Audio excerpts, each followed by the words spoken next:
할렐루야. 그럼 인사하겠습니다. 잘 오셨습니다. 네, 우리 많이 받읍시다.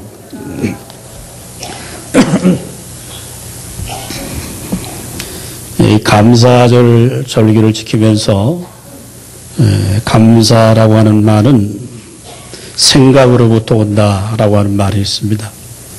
또 영어의 땡큐라고 하는 게 또 생각, think라고 하는 단어와 그 어원이 같아요. 감사를 많이 한다고 하는 것은 무슨 어떤 생각을 갖고 있느냐라고 하는 것이죠. 생각만 바뀌면 감사할 일이 너무 많다라고 하는 것이죠. 잘못 생각하면 아무리 우리 앞에 있는 환경이 좋다 하더라도 잘 감사하지 못한다라고 하는 것이죠. 1969년도에 이스라엘의 총리가 되었던 여자 총리입니다. 골다 메이어라고 하는 여사가 있습니다. 이분이 5년 동안 이스라엘의 총리직을 감당했는데 그의 자서전에 보면 이렇게 기록하고 있습니다. 나는 내 얼굴이 못생긴 것을 감사한다. 나는 못났기 때문에 기도했고 못났기 때문에 열심히 공부했다. 나의 약점은 이스라엘에 도움이 되었고 나의 절망은 하나님의 소명을 깨닫는 기회가 되었다라고 하는 의미 있는 말을 남겼습니다. 그는 총리직을 수행하면서도 그가 백혈병을 앓고 있었는데 국민들에게 알리지 않고 5년 동안 총리 직분을 수행할 때까지 자기의 병을 국민에게 알리지 않고 끝까지 총리직을 수행해서 이스라엘 근대 역사에 참 존경받는 총리 가운데 한 분은 골다 메이어라고 하는 여자 총리였습니다. 여러분, 우리는 종종 우리의 스펙이 화려하지 못해서 감사하지 못할 때도 있습니다. 건강하지 못함에 대해서도 감사하지 못할 때 있기도 하고요. 자기의 삶의 백그라운드가 약해서 나는 별로 감사할 것이 없다라고 생각할 때도 있습니다. 여러분, 여러 가지 이유를 들어보면 우리는 감사할 일보다는 원망하고 불평할 일들이 훨씬 많습니다. 제가 이번에 맥주 감사절 설교 준비를 하면서 전광 목사님의 평생 감사라고 하는 책을 다시 한번 읽어보았어요. 언젠가 한번 제가 예화를 들었던 기억이 있는데요. 대머리도 감사할 조건이 많다라고 하는 그 글을 읽으면서 참 많이 웃었습니다. 대머리가 5가지 감사할 게 있다는데 첫째는 여성에게는 대머리가 없다고 그래요. 그래서 우리 모든 여성들은 다 감사해야 된다. 감사해야 된다. 둘째는 대머리를 가진 사람은 하나님의 사랑을 많이 받는다 그래요. 왜냐하면 하나님은 늘 머리를 착하다고 이렇게 쏟아놓아 주시니까 하나님이 굉장히 사랑을 많이 받기 때문에 감사해야 된다. 또 셋째는 대머리가 된 사람은 얻어먹는 사람이 없다. 그래서 감사해야 된다. 그리고 사무실에 있으면 가끔 이렇게 뭐 거린들이 와서 뭐 돌라고 하기도 하고 돈을 달라고 하기도 해요. 그런데 아직도 한 번도 대머리 있는 사람이 얻어오는 사람은 제가 보지 못했습니다. 감사한 일이죠. 네 번째는 이 대머리는 하나님을 굉장히 편하게 해드린다라고 했어요. 왜냐하니까 하나님은 늘 우리의 머리털까지 다 세심받기 때문에 힘드시겠죠. 그런데 하나님이 머리카락 안 새도록 아예 없애버리니까 하나님을 굉장히 기쁘게 해드린다. 그렇기 때문에 대머리는 감사해야 된다. 5번째는 대머리는 별로 뭐 물도 많이 안 들고 샴푸도 많이 안 들고 비누가 전략되기 때문에 감사해야 된다고 하는 아주 뭐 우스운 이야기를 읽어보면서 다시 한번 감사하는 마음을 생겨봅니다.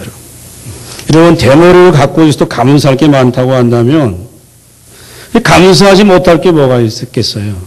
이 감사라고 하는 것은 어떤 생각을 가지느냐에 따라서 감사할 수도 있고 원망할 수도 있고 불평할 수 있을 줄로 믿습니다. 여러분, 성경에 나타난 많은 하나님의 사람들, 믿음으로 산 사람들의 공통적인 게 뭐냐 하면 전부 하나님 앞에 감사하는 사람이었다라고 하는 것이죠. 특별히 여러분 다윗을 생각해 보십시오. 다윗의 모든 시편들을 읽어보면 전부 감사로 시작해서 감사로 마칩니다. 특별히 시편 57편에 보면 이 시편은 다윗이 사울에게 쫓겨서 아둘람 굴 속으로 도망을 가요. 사울의 군대들이 자기를 잡기 위해서 달려올 때에 다윗은 아둘람 굴 속에 자기의 몸을 간신히 피하고 있습니다. 그때 하나님 앞에 기도했고 찬양했던 시인데 우리 한번 읽어볼까요? 시작. 주여 내가 만민 중에서 주께 감사하오며 문 나라 중에서 주를 찬송하리이다. 아멘. 그때 여러분 다윗이 감사했던 찬송이고 기도입니다. 여러분 감사할 수 있는 사람은 영혼이 건강한 사람이에요. 영혼이 건강하지 않은 사람은 감사하지 못합니다. 영혼이 건강해야만이 하나님 앞에 감사할 수가 있죠. 영혼이 건강하면 우리 육체의 연약함을 뛰어넘을 수가 있게 되는 것이죠. 즉 우리 영혼이 약하면 어떤 상황 속에서도 우리가 감사할 수가 없는 것이죠. 여러분 성경은 이렇게 말합니다. 역사의 마지막 때가 되면 감사가 사라진다고 했어요. 디모데후서 3장 2절에 보면은 나타나는 현상 특별히 부모를 거역하며 감사치 아니하며라고 했습니다. 마지막 때 감사가 사라지는 것이죠. 로마서 1장 21절 이하에도 보면은 죄성을 갖고 있는 인간의 타락한 모습을 설명하면서 하나님을 알되 하나님을 영어롭게 하지도 아니하고 감사치도 아니한다고 했어요. 여러분 감사하지 않는 것 이게 왜 감사하지 않느냐? 그의 영혼이 건강하지 않기 때문에 감사하지 않는 것이죠. 이런 감사는 저절로 되는 게 아닙니다. 훈련이 필요합니다. 감사가 뭡니까? 내가 받은 것을 받았다고 뭐 하는 거예요? 표현하는 거예요. 많이 받으면 많이 받았습니다. 감사합니다. 라고 하는 거죠. 하나님이 주셨는데 주신 것을 모르면 감사의 표현이 안 되는 거죠. 그러므로 여러분 감사는 무엇입니까? 우리가 모든 것이 다 하나님께로부터 왔다고 하는 사실을 우리가 하나님께 인정하고 내가 모든 걸 다 하나님께 받았습니다 라고 하는 믿음의 고백이 우리의 심정 속에 넘칠 때 우리는 감사할 수 있을 줄로 믿습니다. 여러분 그러나 죄성을 갖고 있는 우리 인간은 말이죠. 감사하기보다는 훨씬 더 원망하고 불평할 때가 많다고 하는 거예요. 그렇지 않습니까 여러분? 여러분 2015년 한 해를 또 시작해서 이제 한 6개월 동안 살아오면서 우리가 정말 무엇을 하나님 앞에 감사할 수 있을까라고 하는 거죠.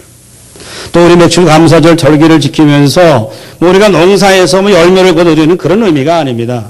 하나님께서 모든 삶을 지키시고 도우시고 함께 하심으로 말미암아서 내가 오늘까지 오게 되었다라고 하는 우리의 신앙의 고백이 우리 가운데 있을 때에 우리가 진정한 감사를 드릴 수 있을 줄로 믿습니다. 오늘 본문은 출애굽기 23장인데 하나님께서 모세를 통하여 이스라엘 백성들에게 너희가 가나안 땅에 들어가서 세 가지의 절기를 지키라고 말씀해 주고 있습니다. 소위 무교절, 그리고 맥추절, 그리고 수장절 이 세 가지의 절기를 통해서 이 하나님께서 이스라엘 백성들에게 행하신 일이 무엇인가를 알고 그 속에서 정말 첫 열매를 가지고 주 앞에 나와 하나님을 예배하면서 그들의 삶의 현장 속에 모든 것이 다 하나님께로부터 왔다라고 하는 이 믿음의 고백을 가지고 여호와 앞에 나와서 절기를 지킬 것을 고민하는 말씀이 오늘 우리가 읽었던 본문의 말씀입니다. 자, 오늘 하나님께서 우리가 이 말씀을 통해 우리에게 무엇을 말씀하실까? 성령의 음성을 들을 수 있기를 주님의 이름으로 축원합니다. 자, 오늘 본문 14절 말씀 우리 한번 다 같이 읽습니다. 시작. 너는 매년 3번 내게 절기를 지킬지니라. 아멘. 우리 한번 따라합니다. 주의 은혜에 감사하라. 이스라엘 백성들은 여러분 만 20세가 되면 모든 이스라엘 백성들은 예루살렘 성전에 올라가서 이 3번의 절기를 생명처럼 지키게 되었습니다. 오늘 출애굽기 23장에 와서 하나님께서 모세를 통하여서 너는 매년 3번 내게 절기를 지킬지니라 라고 했습니다. 그 첫 번째가 무엇입니까? 15절에 너는 무교병 절기를 지키라고 했습니다. 이 무교병이 뭐냐? 이 병은 떡병자예요. 그래서 누룩을 넣지 않은 떡, 무교병이고 누룩을 넣지 않은 떡을 먹는 절기가 무교병 절기입니다. 쉽게 말하면 6월절 절기예요.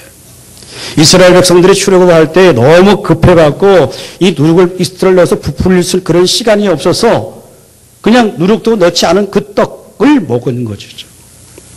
하나님이 이렇게 하시는 이유가 뭐냐 하면 너희가 바로 애굽의 종됐던 자리에서 홍해를 건너서 이스라엘 백성을 구원해 주신 하나님의 은혜를 다시 생각하라고 하는 것이 무교병 떡을 먹으며 무교병 절기를 지키는 의미가 그 속에 담겨 있는 거예요. 여러분, 두 번째는 16절에 맥추절 절기를 지키라고 합니다. 우리 맥추절 그러면 이 보리맥자라고 생각해서 그냥 보리농사에서 가져가 하나님께 뭐 제사하고 예배드린다라고 생각하지만 여러분, 실제로 씨를 뿌려서 처음 거둔 것을 하나님께 드리는 게 맥추절 절기 속에 담겨져 있는 의미거든요. 그러나 여러분, 더 중요한 것은 뭐냐면 이 맥추절 절기는 6월절 무교절 절기가 지나고 50일째 되는 날 지키는 절기가 맥추절이에요. 혹은 다른 성경에서는 77절이라고 하기도 하고 신약에 들으면 이 맥추절 절기가 무슨 절기 되느냐? 오순절이 되는 거예요. 여러분, 오순절이 어떤 날입니까? 성령이 임해서 초대 교회가 세워지고 하나님 나라의 복음이 전파되는 그날이 바로 이 오순절이죠. 그래서 구약의 맥추절은 신약에 와서 신약의 교회가 세워지는 맥추절의 영적 의미를 갖고 있습니다. 셋째는 수장절인데 수장절은 1년 동안 농사한 모든 것을 가을 거지를 해서 하나님 앞에 나가서 하나님께 예배하는 거예요. 그래서 오늘날의 우리의 추수감사절 절기와 같은 거거든요. 근데 여러분, 이스라엘 백성들의 이런 세 가지 절기 가운데 공통적으로 담고 있는 게 뭐냐 하면 이게 하나님의 구원의 은혜에 대한 감사가 가장 먼저 담겨 있는 거예요. 여러분, 이 절기라고 하는 것은 단순한 의미에서 히브리어에 있던 뜻은 뭐냐 하면 이게 바로 잔치, 축제라고 하는 것입니다. 예, 하나님께서 우리를 구원해 주신 그 은혜에 대한 감사를 가지고 여호와 앞에 나와서 자신들이 처음 익은 열매를 주 앞에 드리면서 그 공동체 속에서 함께 기쁨과 감사를 나누면서 하나님을 예배하고 하나님을 섬기는 것이거든요. 우리가 복음서를 읽어보면 예수님도 이 영생에 대한 말씀들을 많이 하시면서 항상 주님이 하십니다. 주님께 질문을 해요. 이 바리새인과 사도 요한, 세례 요한의 제자들은 그렇게 금식을 하는데 왜 당신의 제자들은 금식하지 않습니까? 라고 하는 그런 질문을 예수님이 받기도 합니다. 그런데 예수님이 어떻습니까? 도리어 세리와 창기들과 함께 먹고 마시고 잔치를 베푸셨어요. 예수의 첫 번째 기적이 어디서 일어납니까, 여러분? 가나의 혼인잔치에서 예수님의 첫 번째 기적이 물로 포도주를 만드는 기적이 일어나게 되는 것이거든요. 여러분, 잔치, 축제라고 하는 것은 어떤 의미가 있습니까? 무엇인가 모자람이 없이 풍성이 넘친다고 하는 것입니다. 그러므로 우리가 절기를 지키는 궁극적인 목적은 뭐냐 하면 하나님이 우리에게 베풀어 주신 이 구원의 은혜에 대한 감사와 기쁨을 가지고 주를 예배하는 것인 줄로 믿을 수 있기를 주님의 이름으로 축원합니다. 여러분, 이스라엘 백성들이 홍해를 걷는 것이 자기 힘으로 걷는 게 아니에요. 하나님의 기적적인 초자적인 역사를 통하여 그들이 홍해를 건너게 하시고 그들의 광야길을 걷는 순간순간마다 하나님이 순간 필요한 모든 것들을 공급해 주신 그 구원의 하나님을 높이라고 하는 거예요. 근데 여러분, 우리가 이스라엘 역사를 보십시오. 성경을 읽어보십시오. 이 구원의 일을 다 잊어버려요. 그래서 어디로 갑니까? 여호와 앞에 가는 게 아니라 항상 우상 앞에, 바알 앞에, 자신의 욕망을 충족시켜주는 그 신 앞에 나가서 항상 이스라엘 백성들이 그를 섬기거든요. 그래서 안식일을 정해놓고도 세 번의 절기를 통해서 이렇게 하나님이 요구하신 이유는 뭐냐 하면 이스라엘 백성들이 그런 절기를 통해 다시 흐트러진 마음을 가지고 주 앞에 나와서 우리에게 베풀어 주신 이 구원의 은혜에 대한 감사와 감격을 다시 회복하기를 하나님이 원하시는 거예요. 사랑하는 여러분, 이 맥주절 감사절기를 지키면서 하나님 정말 나 같은 죄인도 예수 믿고 구원받고 하나님 백성 되었다고 하는 이 구원의 은혜와 감사가 감격이 여러분의 심령 속에 넘칠 수 있기를 주님의 이름으로 축원합니다. 여러분 감사는 무엇을 소유했느냐 무엇을 얻었느냐 획득했느냐 있는 게 아니에요. 우리는 하나님 앞에 우리가 어떤 존재인가라고 하는 게 훨씬 더 중요한 문제예요. 내가 하나님 앞에 어떤 일을 했느냐 하는 것보다 더 중요한 건 뭐냐면 내가 하나님 앞에 어떤 존재로 부름받고 있느냐라고 하는 것이 훨씬 더 중요하단 말이죠. 여러분 그 이유가 뭡니까? 오늘 우리들이 어디로 초대받고 있으며 무엇을 우리가 약속받고 있으며 어떤 축복의 자리로 우리가 인도받고 있느냐라고 하는 것을 우리가 잊으면 되지 않는 거예요. 여러분 하나님 우리에게 요구하는 것은 무엇일까요? 이 시대에 우리가 얼마나 행복하느냐 얼마나 평안하냐 하고 하는 것이 아닙니다. 하나님이 우리 욕심을 채워주시는 분이 아니에요. 우리는 영원하신 하나님 나라를 갈 그런 준비하는 자들이고 하나님의 구원 백성이고 하나님의 통치를 경험하는 하나님의 백성들로서 하나님 우리를 부르신 그 자리 그것이 우리가 영광의 자리요 축복의 자리인 줄로 믿을 수 있기를 주님의 이름으로 축원합니다. 이스라엘 백성들이 이 절기 때마다 요 앞에 나가서 다시 한번 제사를 드리는 것은 뭐냐 하면 하나님이 그렇게 베풀어 주신 이 구원의 은혜를 다시 너희가 기억하라고 하는 영적 의미가 있습니다. 두 번째는 16절 우리 한번 다 같이 읽습니다. 시작. 맥추절을 지키라. 이는 내가 수고하여 밭에 뿌린 것에 첫 열매를 거둠이라. 수장절을 지키라. 이는 내가 수고하여 이룬 것을 연말에 밭에서부터 거두어 저장함이니라. 아멘. 우리 한번 따라합니다. 풍성히 채워주시는 하나님의 은혜에 감사하라. 여러분 이스라엘 백성에게 요구하는 세 가지 절거는 전부 추수와 관계가 있어요. 맥추절은 우리가 뭐 보리를 추수라고 볼 수 있지만 어쩌면 밀일지도 모르고 뭐 소맥이라고 하는 것도 있어요. 정확하지는 않습니다.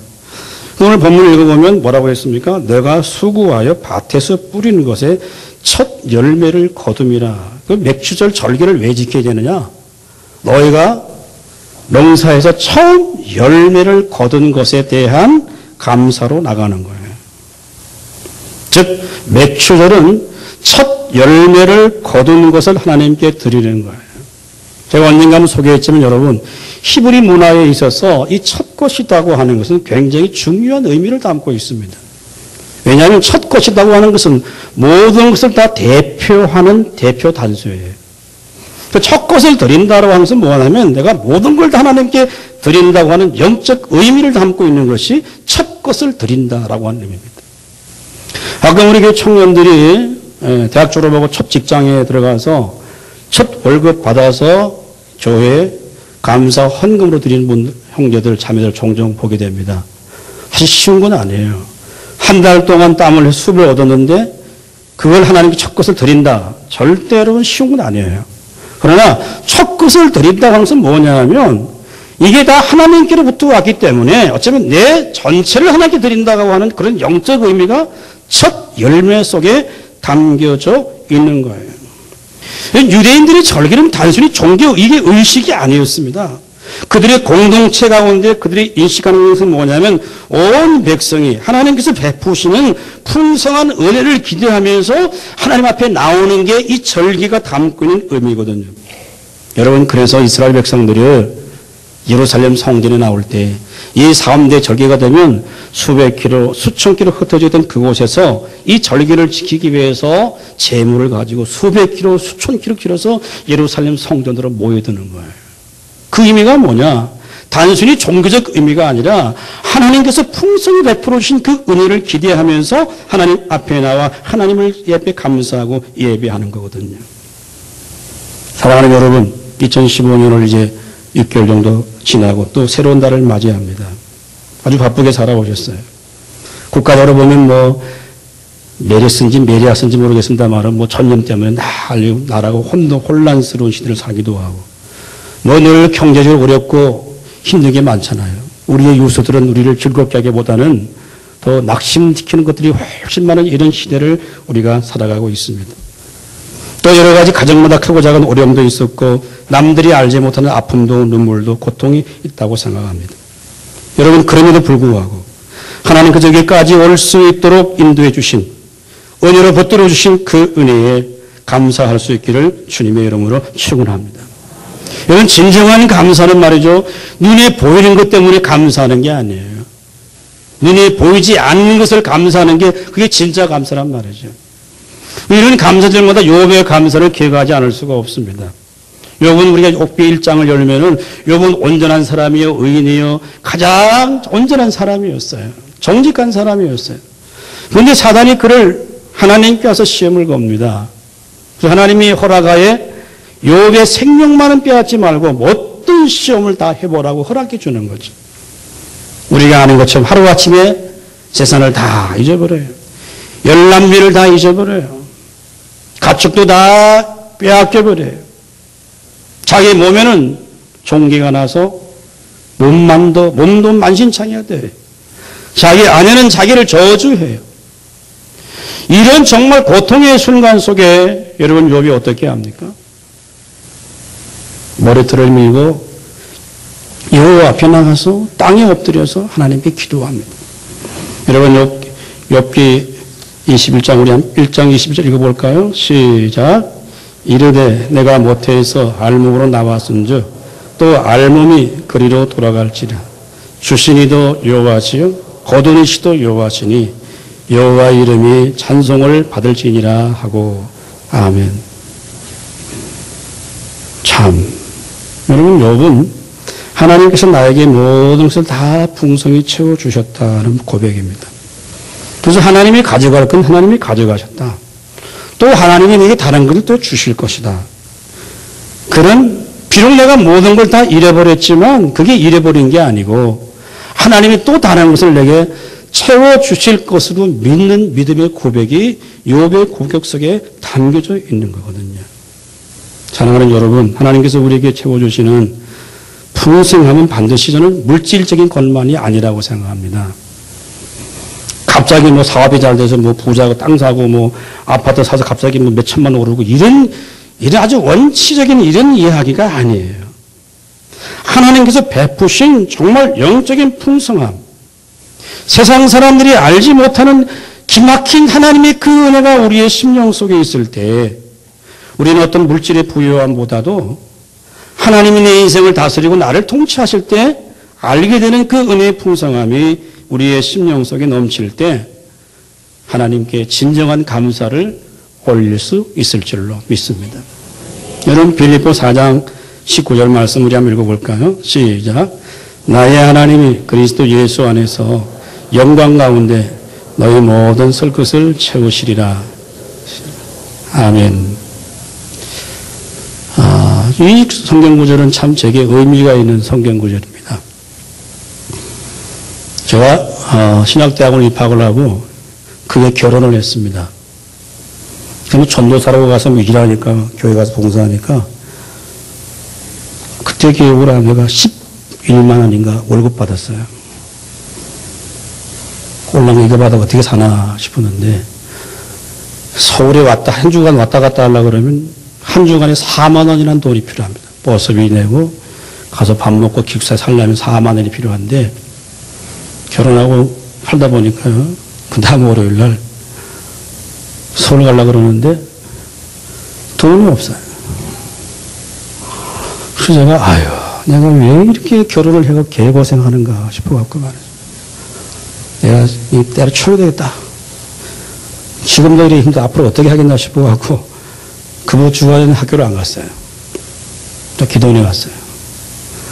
기도원에 가서 어쩔 수 없이 굶었어요. 굶고. 기도하는 가운데 기도가 되나요? 살아갈 일이 꼭 같은데. 그래서 이제 뭐 별로 할 일이 없어갖고 그냥 기도원에서 앉아서 이제 성경을 읽기 시작했어요. 마태복음부터 신약 성경을 복음서를 다 읽고 또 로마서도 읽고 또 고린도 전후서도 읽고 이제 갈라디아서 그다음에 에베소서 그다음에 딱 와서 이제 빌립보서를 읽는 가운데 평소에 늘 읽었던 성경이에요. 그런데 빌립보서 4장 19절에 딱 와서 나의 하나님이 그리스도 예수 안에서 영광 가운데 너의 모든 풍성한 대로 모든 쓸 것을 채우신다라고 하는 사도 바울의 고백을 읽는 순간 하나님 제 마음에 감동을 주셨어요. 그래서 저는 그게 성령께서 하나님이 주시는 감동이다라는 그런 마음을 제가 갖게 되었어요. 사도 바울은 지금 감옥에 있는데 언제 죽을지 모르는 사형 선고를 받고 있는데 감옥 밖에 빌립보 교회 성도를 향하여서 나의 하나님이 그리스도 예수 안에서 영광 가운데 너희 모든 쓸 것을 채우신다고 하는 말하는 이 정신병자가 아닌 이상은 이렇게 말할 수가 없거든요. 그렇지 않습니까, 여러분? 그럼 사도 바울은 무슨 얘기를 하고 싶다는 거예요? 아니 도대체 그 사람은 지금 무슨 얘기를 하고 싶어서 나의 하나님이 그리스도 예수 안에서 영광 가운데 너희 모든 것을 채우신다고 하는 말을 왜 하고 싶을까요? 그는 감옥에 있어요. 자유하지도 못해요. 언제 죽을지도 몰라요. 미래가 없어요. 그런데 하나님이 나의 하나님이 그리스도 예수 안에서 영광 가운데 너희 모든 쓸 것을 채우신다고 하는 그 고백은 과연 뭘까라고 생각해 봤어요. 사도 바울과 하나님과의 관계 속에서 그에게 베풀으신 은혜, 감옥 밖에 있는 사람이 도저히 이해할 수 없고 깨달을 수 없는 풍성하신 하나님의 은혜가 그 심령 속에 넘치는 것이죠. 여러분, 호화스러운 별장에 살아도 감사하지 못하는 사람이 있고 감옥 안에 있어도 감사할 수 있는 사람이 있단 말이죠. 그 근거가 어디에 있습니까?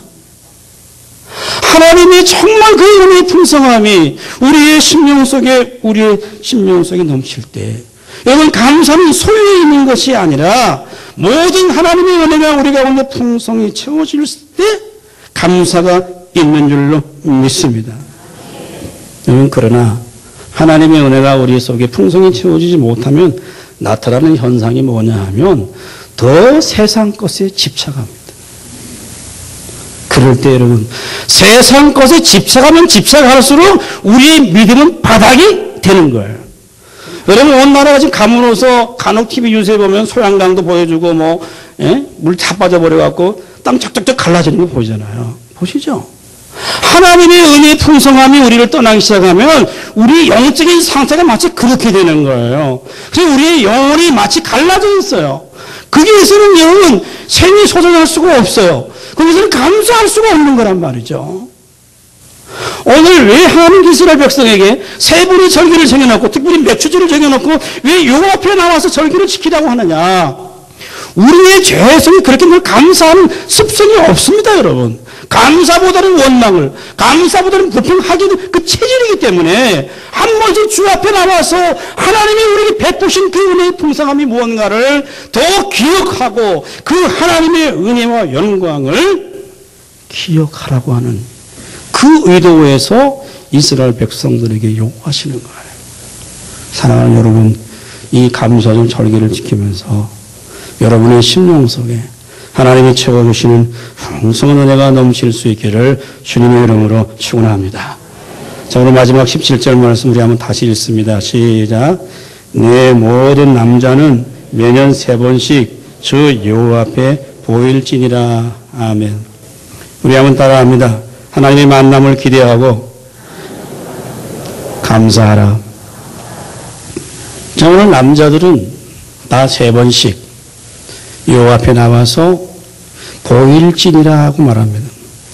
이스라엘 남자들은 이사가 되면 누구든지 다 하나님 앞에 나와서 자기 몸을 보이는 거죠. 이 무교절, 맥추절, 수장절, 이스라엘에서 3대 절기를 하나님이 왜 요구해 주셨을까? 마음속으로만 하나님을 섬기지 말고 하나님 앞에 직접 몸을 보이라라고 하는 거예요. 이 보일진이라고 하는 이 단어의 원뜻은 이런 뜻입니다.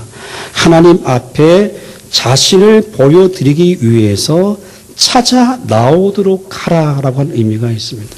이 보인다고 하는 게 수동태로 되어 있는 게 아니에요. 참 의미가 있어요. 1년에 3번씩 시간을 정해놓고 하나님 앞에 나가서 하나님을 예배하고 경배하는 이유가 뭐냐? 하나님은 우리의 부패한 본성을 너무 잘 아시기 때문에 일정한 시간을 정해놓고 물론 안식일을 준수하기도 하지만 1년에 3번씩 특별한 절기를 정해놓고 하나님이 우리를 만나기를 하나님 원하셨다고 하는 거예요. 그럼 여러분 읽지 않았습니다만은 본문 19절도 우리 한번 읽어보겠습니다. 23장 19절 시작. 내 토지에서 처음 거둔 열매의 가장 좋은 것을 가져다가 너희 하나님 여호와의 전에 드릴지니라. 너는 염소 새끼를 그 어미 젖으로 삼지 말지니라. 아멘. 왜 이런 얘기를 할까요, 여러분? 왜 하나님께서 이스라엘 백성에게 내 앞에 나올 때 정말 좋은 것을 가지고 와서 하나님께 드리라고 한 이유가 뭘까요? 이 잘못해서 가면 뭐 하나님께 헌금만 해라 이런 이야기가 아니에요, 여러분. 자, 보세요. 이스라엘 백성들이 여러분 하나님의 은혜를 잊어버릴 때 어디로 가느냐? 전부 우상 앞으로 가는 거예요. 바알 앞에 가서 자신의 재물을 드리면서 그 신을 분노를 멈추어서 신의 마음을 움직여서 그들이 복받고 싶어하는 것이 이방인들의 축복을 받는 원리예요. 그런데 이스라엘 백성들도 하나님의 은혜를 잊어버리기 시작하니까 어디로 가느냐? 바알 앞에 나가는 거예요. 이방 신 앞에 나가는 거예요. 그 앞에 가장 좋은 재물을 드리면서 그들이 그 신의 마음을 달래서 화를 면하게 하고 복을 받고 싶어하는 마음들이 하나님의 백성들의 마음속에도 숨겨져 있게 되는 것이거든요. 여러분, 하나님이 우리 이스라엘 백성들에게 여러분 좋은 것을 원하는 것. 빈손으로 오지 말라고 하는 것은 돈을 가져오라는 얘기가 아니에요. 우리의 재산을 바쳐라는 얘기가 아니에요. 무슨 얘기냐 하면은 하나님은 이방의 어떤 신들보다도 가장 우월하신 하나님이 여호와 하나님이시다.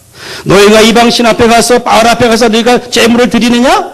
나는 그들보다 더 위대하시고 우월하신 여호와 하나님이시다라고 하는 것을 인식시켜주는 것이 이스라엘 백성들을 향한 마음이에요. 여러분 오늘 우리 시대도 보십시오. 여러분 점치러 가는데 돈 많은 가지고 점치러 가는 사람이 있습니까? 송환정도 보니까 20만 원 가지고 점치러 가네요. 하나님이 좋은 것을 가지고 요 앞에 나오라 하는 건 뭐냐 하면 하나님은 어떤 신보다 가장 우월하신 탁월하신 신이시고 너희를 지금까지 인도해 주신 유일하신 여호와 하나님이시다고 하는 사실을 인정하고 고백하라고 하는 얘기예요. 사랑하는 여러분, 오늘 하나님은 너희가 3번씩 주 여호와 앞에 보일지다 하고 말합니다.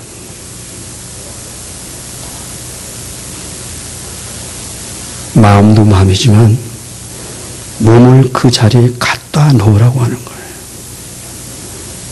이스라엘 백성들이 절기 때마다 드리는 제물은 하나님의 은혜에 대한 반응입니다. 그래서 인색함 없이 감상으로 드리라. 오늘 우리가 드린 예배는 뭡니까? 단지 이게 기념하는 종교의식이 아니죠. 살아계신 하나님과의 만남이요, 우리의 영혼 안에 있는 우리의 영적인 목마름을 해결하는 시간입니다. 그래서 우리가 하나님을 향하고 그의 얼굴을 찾고 그의 은혜를 구하는 이게 예배잖아요. 왜 그러면 여러분 하나님은 이렇게 이스라엘 백성에게 뭔가를 요구할까? 출애굽기 19장부터 24장까지는 굉장히 성경의 중요한 부분입니다. 뭐냐면 하나님께서 모세를 통하여 이스라엘 백성들과 언약을 체결하시는 장면이 기록되어 있는 내용입니다. 시내산에서. 언약은 뭐냐면 인격자 당사자 간의 계약이에요. 그러니까 하나님께서 우리와 언약을 맺는 것은 하나님께서 의도적으로 우리를 인격적인 대우를 하시기 위해서 우리와 약속하고 언약을 맺는 거예요. 그래서 그 언약을 맺은 이스라엘 백성들은 아무런 조건 관계없이 하나님 앞에 나아갈 수 있는 길을 허락해 놓은 것이 하나님의 언약이에요. 우리가 교회 절기마다 우리 마음에 이런 복잡한 마음들이 많이 들어요.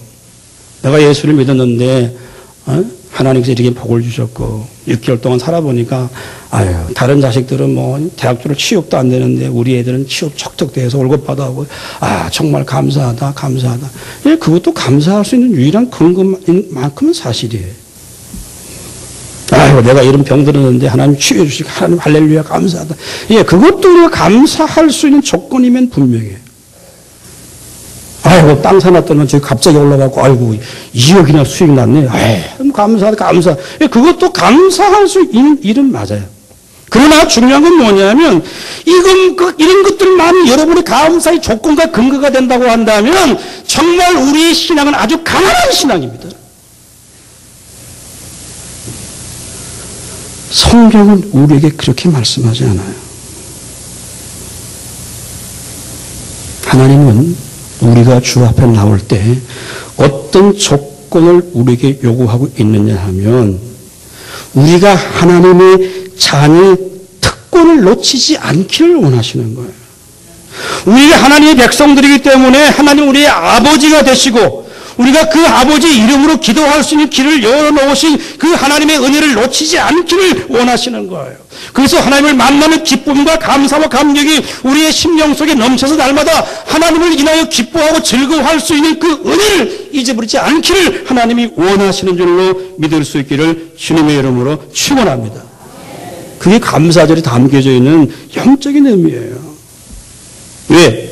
이런 다른 조건을 자꾸 삼으면 감사할 게 없어요. 그렇지 않습니까, 여러분? 뭘 감사하겠어요? 다 힘들고 어려운데. 뭘 감사하겠어요? 내가 열심을 내가 수고한 결과를 얻음으로 주 앞에 감사한다고 한다면 그건 진정한 감사가 아닙니다, 여러분. 이미 하나님께서 이렇게 모든 것을 베풀어 주시고 그분을 만나는 것 자체만으로 그분의 얼굴을 대하는 것만으로서도 우리가 주 앞에 감사할 수 있다고 한다면 우리는 어떤 상황 속에서도 감사할 수 있는 줄로 믿습니다. 여러분 왜 그럴까요? 내가 뭔가를 하고 노력해서 열매가 있어서 감사하면요 이게 어떻게 되느냐? 자꾸 다른 사람을 정죄하기 시작합니다.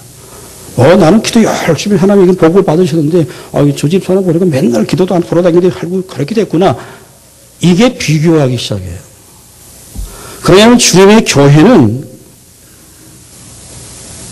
하나님 옆에 나와서 그분과의 영적인 만남을 통해 누리는 풍성함을 다른 어떤 것과도 비교하지 못하도록 만든 것이 뭐냐? 교회 공동체예요. 아시겠습니까? 세상에 가보세요. 속된 말로 개추 가보세요. 동창에 가보세요. 전부 뭘 가지고 비교합니까? 자기가 얻고 자기가 성취한 가지고 그걸 자랑하는 거예요. 극하다가 오는 거예요. 그러나 교회는 그런 것이 아니에요. 교회는 하나님이 베푸신 그 어떤 은혜보다도 더 가치 있는 게 없다라는 사실을 우리가 인정하는 것이 바로 주님의 교회예요. 여러분 그러면 우리는 자랑할 게 없어요. 아무리 많이 해도 내가 한 게 아니고 하나님이 한 거예요. 내가 아무리 충성해도 그게 내가 한 게 아니고 주님이 한 거예요. 그래서 우리 성도들이 오늘 하나님께서 이스라엘 백성들에게 너희가 나와서 내게 보일지라고 하는 말은 뭐냐? 하나님을 만나는 것을 그들의 최고의 감사의 조건으로 여기라고 하는 거예요. 그래서 세 분의 절기를 정해놓고 여러분 무교절, 맥주절, 수장절을 정해서 1년에 3번씩 주 앞에 나와서 몸을 보이면서 하나님 만나는 것을 최고의 복으로 감사의 조건을 여기라고 하는 것이 오늘 말씀 속에 담겨있는 영적인 의미예요. 2015년 한 해를 보내면서 하나님 내가 무엇을 감사할 수 있을까? 환경은 어렵고 염려할 것 많고 기도 제목 많은데 뭘 감사하겠어요? 구원의 은혜를 감사할 수 있기를 주님의 이름으로 축원합니다. 풍성히 채워주시는 하나님의 은혜를 감사하시고 하나님을 만나는 그 기대를 가지고 감사할 때 진정한 감사를 누릴 수 있기를 주님의 이름으로 축원합니다.